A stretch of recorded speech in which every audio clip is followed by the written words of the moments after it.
Johnny Mac with your daily comedy news. Man, I gotta tell you, often I'll record Monday on Friday, and it's a good thing I didn't because Trevor Noah waited until Thursday night to announce he was leaving The Daily Show. Then Community announced they were back, so a ton of news on a Monday. But let's start with Saturday Night Live. It was back, and the buzz is okay. I don't see the internet really lighting up about it as I record this on Sunday morning. The opening sketch was sort of fun.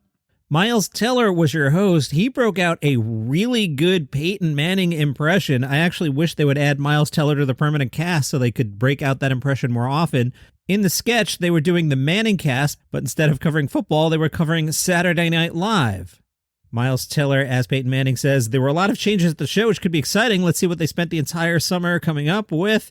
Andrew Dismukes, as Eli Manning says, we've got an establishing shot of Mar-a-Lago. Back to Peyton. Oh, good. Trump skit. Way to mix it up. We then see James Austin Johnson doing his Trump impression, but as part of the bit, kind of pulling his punches a little bit, not doing it as well as he could.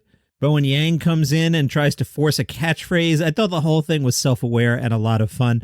One sketch catching some buzz on the internet on Sunday morning. Chloe Fineman as Nicole Kidman talking up the power of movies, making fun of the AMC thing. If you've seen a movie at an AMC theater this year, you know that whole Nicole Kidman thing. You know what I'm talking about? The We Make Movies Better clip that Nicole Kidman did a couple months back. Anyway, they made fun of that, and Bowen Yang showed up on the news as a spotted lanternfly, the kind of over-the-top bit that Bowen Yang does really well. Seems like they're going to spotlight him a lot more, that they know what they've gotten him, which is great. He's fantastic, and his sketches almost always crush. So very excited to see a lot more Bowen Yang. All right, in other huge news, Community is coming back. Hashtag 6 seasons in a movie. It's coming back to Peacock, so I might have to get Peacock and then watch Community and then immediately end my subscription. Here's who's back. Joel McHale, Danny Pudi, Allison Brie, Gillian Jacobs, Jim Rash, and Ken Jeong. Not mentioned, Donald Glover. I can't imagine that Glover won't find a way to be part of this. I also saw some of the secondary cast. Paget Brewster, she showed up in the Yahoo season. She was campaigning to be on it. Hey, bring back everybody, right? Dan Harmon is back behind the movie as executive producer and writer. Joel McHale gets an EP credit. A suit over at NBC Universal said 6 seasons in a movie started as a cheeky line from Community's early seasons and quickly ignited a passionate fan movement for this iconic, hilarious, and cool NBC comedy. We're incredibly grateful that 15 years later, that went fast, we're able to deliver fans this promised movie and can't wait to get to work with Dan Harmon, Andrew Guest, Joel McHale, Sony, and our partners at UTV. I hate when suits do this. It just sounds so, it's just so disgenuine. Like, I know, I get it, and like, but just, it just sounds corny. Just say nothing. Yvette Nicole Brown, who played Shirley in most of the seasons, also not mentioned. And I'll point out, it took me this far into the story to realize Shirley's not in it. Never really liked the Shirley character. It is also assumed that Chevy Chase's character will not be back. I believe that character is dead in canon, but it's Community. I'm sure they could undead him. Anyway, I'm sure there will be lots and lots about that in the upcoming months. So the other big, huge news that they waited to announce until after I had recorded the weekend, I'm minding my own business on Thursday night, watching some football, and I see Trevor Noah to exit Daily Show after 7 years. Gee, Trevor, you couldn't announce that earlier in the day? Apparently he announced it during his taping on Thursday. Trevor said, I've loved hosting the show. It's been one of my greatest challenges. It's also been one of my greatest joys. I've loved trying to figure out how to make people laugh, even when the stories are particularly crappy on the worst days. A suit said, we're grateful to Trevor for our amazing partnership over the past 7 years. With no timetable for his departure, we're working together on next steps. As we look ahead, we're excited for the next chapter in the 25-plus year history of The Daily Show, blah, blah, blah. And the Hollywood Reporter, Daniel Feinberg, speculates on who could possibly replace Trevor Noah. He writes, Roy Wood Jr. would be easy. He's smart and hilarious and capable of being angry with a welcoming smile. Would he want the job? Is he what Comedy Central will be looking for? Dunno. How about Hassan Minhaj? The failure of his Netflix show was Netflix's fault, not his. Maybe the show didn't last so long that he'd be burnt out. Would he want the job? Dunno. Would Samantha Bee want it if they offered her the big chair, or after 218 episodes of Full Frontal? Is she satiated? Dunno. I'll throw in there, too. Now, Trevor Noah is saying he wants to get back out and tour. That 12:30 slot on CBS is opening up. Would Trevor want to go to the network and sit there and be Stephen Colbert's heir apparent? Or is late night kind of over? Who knows? And speaking of Trevor Noah, let's pop into Gossip Corner. Dua Lipa and Trevor Noah were pictured going out for dinner and kissing on Wednesday night. They were having dinner at a Jamaican restaurant in the East Village in New York City. An onlooker told the Daily Mail they appeared to be very much into each other. The onlooker said they were quietly sat away from everyone else at the restaurant. It was clear they were into each other and sat close together throughout the meal. They left together and walked, stopping for long embraces and on the second kiss with hugs. I haven't hit you up for a coffee in a while. If you like what I do here, you can go to buymeacoffee.com/dailycomedynews. I don't have a prop here. See, I need a coffee. I don't have a cup to shake. Usually I shake one on the mic. So what you do is you go to buymeacoffee.com/dailycomedynews and you can throw some money in the tip jar. $5 is usually what people do. I will take your $5. I will go to the National Donuts chain, which just repaved the parking lot. It's lovely.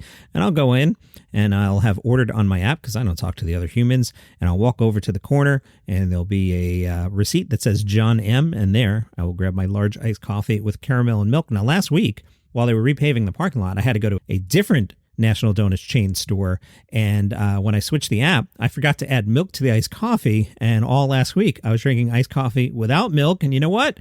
Kind of liked it. I don't know. I don't know if I'll go back to the milk. We'll see. buymeacoffee.com/dailycomedynews. Vulture did their comedians to keep an eye on. What's it called? Comics to watch? No. This one is called Comedians You Should Know. Delia Travis is one of those comedians you should know. And Vulture says he has the definitive R. Kelly joke, which is, R. Kelly is not, nor has he ever been, a good musician. His music is not sexy, it's just about sex. There's a big difference. Teenagers talk about sex, but are they sexy? Well, not if you're not R. Kelly. Travis is a master at weaving in just the right reference at the right time, writes Vulture, just offbeat enough without being too obscure to temper his sometimes heady forays into challenging subject matter. Explaining the concept of white privilege in one joke, he says, it's like in X-Men. When Magneto walks out over open air and a bridge forms under his feet, that's white privilege. You know, when you just go somewhere you've never been and suddenly there's infrastructure.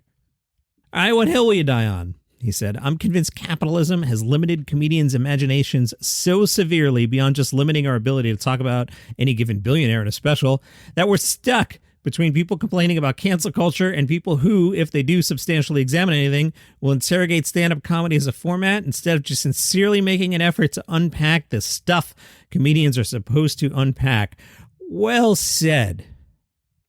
I've been on my soapbox lately about, you know what? Sometimes understand what something is supposed to be and just do that. Here's an example. Top Gun Maverick. Tom Cruise was like, I gotcha. I know what you want. You want me to show up on a motorcycle. I'm wearing my cool shades. I take them off. I flash my smile. I jump in a plane. That's what you want. I get it. And he handed that in and we all loved it. So sometimes stand-up comedy is just stand-up comedy. That's it. Trying to make you laugh. You don't have to analyze everything. Well said. From Nunavut News, you're home for comedy news. The Canadian North Arctic Comedy Festival kicks off tonight. Are you going? Are you in Yellowknife, October 3rd to the 5th? Producer of the festival, John Helmke, says the last time we were able to have a full festival was 2019. We had a couple smaller virtual presentations during the pandemic, but it's great to be back to the full festival. Tonight at the Northern Arts and Cultural Center, Got Land, Indigenous Comics. They were in Toronto last week. Comedians from various nations across Western Canada, including Janelle Niles, Howie Miller, Chad Anderson, Des Loreen, Brenda Price, Mason Mantla, and more. Now tomorrow, again at the Northern Arts and Cultural Center, it's Comedy Night in Yellowknife. A mix of rising stars and Canadian comedy veterans like John Wing, Kyle Browning, Lisa Baker, Brittany Lysang, and Suni Dalawal. Now, Yellowknife wraps up on Wednesday at the Top Night Lounge with the Just for Laughs showcase. Comics will be performing in front of JFL's Talent Scouts. Now, as I'm talking, I got curious. I want to see where Yellowknife is. I've typed Yellowknife into Google, and I'm zooming out, and I'm zooming out, and I'm zooming out, and I'm zooming out, and I'm zooming out. Holy cow. And I'm zooming out. Whoa, this is far up. JFL Scouts. Wow. Were you to drive from Calgary via Bicentennial Highway AB 88, it's just a 17-hour and 30-minute drive, 1,800 kilometers, more or less. It's a 2-hour and 5-minute flight that'll cost you $476, says Google. But if you want to make the drive, and it's probably a nice scenic drive, 18 hours, 7 minutes, roughly from my house to Chicago is 11 and a half, so that's pretty far. Now, JFL and guys like Bruce Hills, who runs the thing, now I'm sure he's not going up to Yellowknife. He's a big executive type. If you were to drive from Montreal via the Trans-Canada Highway, Google says 52 hours without traffic. Woo, it's an 8-hour and 35-minute flight from Montreal. That's how far up Yellowknife is. I know I'm totally off on a tangent here. 8-hour, 35-minute direct flight. That's New York to London, man. Wow. So I don't know if Bruce Hills is making the 52-hour drive. If he did, he left already. So you're probably wondering, Johnny Mac, you like comedy festivals. Are you heading up to Yellowknife? I'm not. But if I were invited and someone else paid for it, I totally would. Now, New Jersey to Yellowknife, I don't know if I've got probably 70 hours to drive. I'd probably make the flight. But the festival's not over. October 6th and 9th, the Arctic Comedy Festival. You know, Johnny Mac, it's called the Arctic Comedy Festival. You should have figured that out, that it was pretty hard. It's in Iqaluit. I hope I'm pronouncing that right. Let's see where that is. Oh, wow. So that is a 4-hour and 35-minute flight east of Yellowknife. So it's way north, but it is roughly, I'm just looking at a map here, roughly as far east as the tip of Maine. This might be an easier drive for me. Let's see. Well, this is interesting. Google says from my house to Iqaluit, they cannot calculate driving directions. Oh, you know why? Now I'm looking at a map of the world. Yeah, there's water in between, and there's not going to be like a 1,000-mile bridge. So I can't drive it. I will have to fly from Newark Airport. It's a 10-hour, 5-minute flight with 2 connections. That's a commitment. How far north are we? We're almost as far north as Iceland, and we are further north than the southern tip of Greenland. Commitment to comedy, folks. All right, let's see who's playing there. I know I digressed, but I'm entertaining myself. Thursday night, if you make it to the Axornit Hotel Lounge, Gotland is there again. Friday night at that same lounge, the Best Kind of Comedy Tour. 3 of Newfoundland's top comedians, Mike Lynch, Colin Hallett, and Brian Aylward. I know I sound like I'm making fun of this festival. I actually think this is super cool.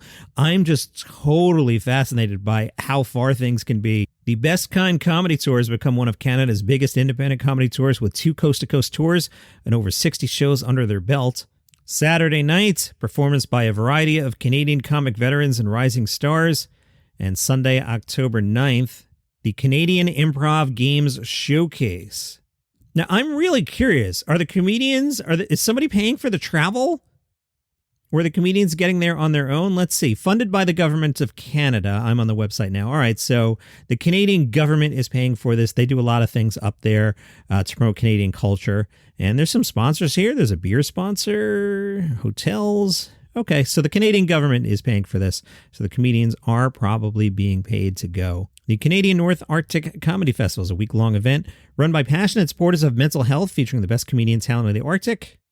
Contact us for partnership opportunities. Should I go next year? Maybe I'll go next year. I'm going to bookmark this.